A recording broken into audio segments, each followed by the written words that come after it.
Alan Shipnuck's new book on Rory McIlroy grabbed me right away. I thought I knew Rory, then kept finding pieces I'd missed. So if you're parking in front of the Masters, pick it up and tell me, has Rory gotten pricklier and more guarded the way great golfers protect themselves? That's fair. He's edgier and more divisive now, yet he still lets you see the gears turning in a way almost no star does, which is why he's so compelling. He plays with Phil's daring more than Tiger's precision, speaks his mind in the heat of things, and even when he walks something back, he owns it, which keeps him human and worth writing about. Tiger's last Masters worked on me because it showed the cracks, and Rory's breakthrough did the same. How do we square 4 majors by 25 with the long wait that followed? Think of his career in 3 acts.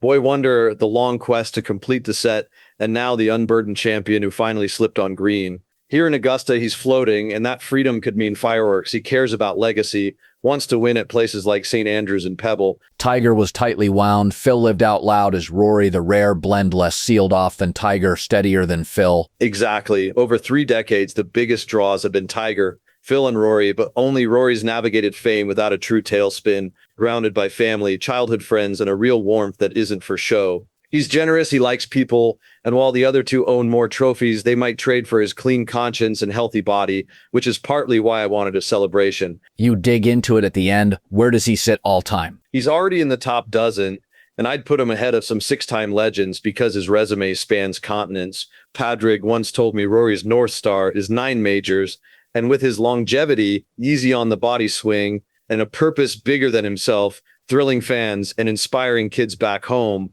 I think his best golf may still be coming. Jumping to hoops, that Oklahoma City loss looked catastrophic, but I'm not piling on JJ. March was about building chemistry and chasing seeding, and Luka's body just gave out without some huge collision. I thought the outcry missed context. Luka grimaces all the time and usually plays through it. And while the March minutes were heavy, they were pushing for rhythm and position. Sometimes guys get hurt, but there is a real gap in reliability when you compare SGA and Jokic to Luka. Durability is a superstar skill, like LeBron showed for years, and Luka still has another level with his body.